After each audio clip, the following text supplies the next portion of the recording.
It's no secret that driving with small children can be full of challenges, but one thing that should not be a puzzle is how to keep them safe.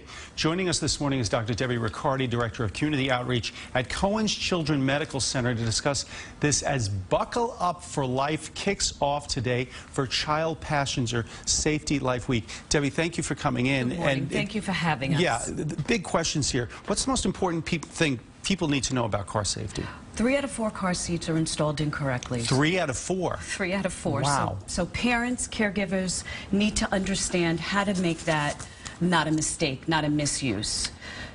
And one of the big points people always say, we have rear-facing, forward-facing. Is it an age? Is it a height, weight? When do you say, okay, now I can put my kid forward, so to speak? Well, we want the child rear-facing up till the age of 2, as close to the age of 2 as we can, and that comes from the American Academy of Pediatrics. So once that child gets close to the age of 2, or they've outgrown their child safety seat for height and weight, we then turn them around. Yeah, because some kids are bigger, right? Yeah, and some parents opt quickly at a year of age to turn them around forward-facing because they want to see them, but that's a misuse. We want them rear-facing. Until you can safely do it, don't do it, right? Correct. All right, now, it seems logical that the more expensive seats would be better. Is that fair to say? That is not fair to say. Not fair to say, okay. Every child safety seat out on the market meets the same federal motor vehicle safety standards. So it may be whistles, it may be bells, it may be fabric, but every child safety seat should perform the same in a crash. You know, I don't care how technical you are, if you can put a whole bike together by yourself, as parents often have to do, but installing a car seat is always daunting. And I don't know why, but it always feels that way. Can you show us right now what is the proper way to do this? Let's just spin this around. Well, for this particular seat, this is a forward-facing seat. We have 2 ways we can do that. We have our tether anchor, our tether anchor that would fit to an anchor point right here in the bite of the seat. Right. I also have a top tether anchor here that I will not pull out, that will go to a tether anchor down at the back of the seat. Or with this particular seat, I would install it using a seat belt at the seat belt bath that's closest to the back of the seat.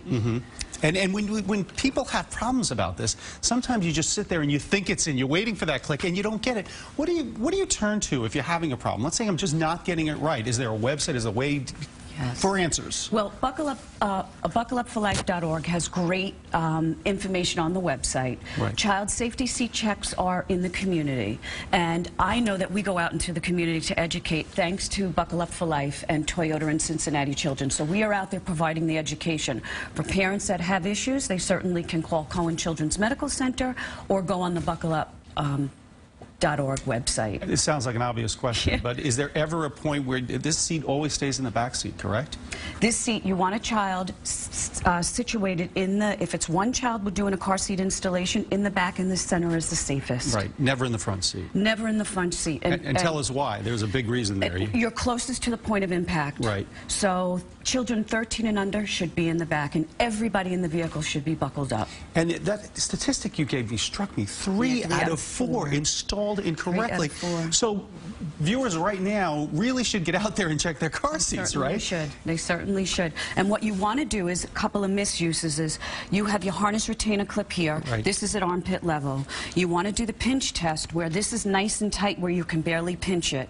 We also have our harness slots here. For forward facing, you want them at or above. And these are misuses that can save a life. Save a life. Well, Dr. Debbie Riccardi, thank you so much for coming in. Check those car seats, folks. And we can tell you, if you want more information, visit our website, cbsnewyork.com. This is CBS 2 News Sunday Morning. We'll be right back.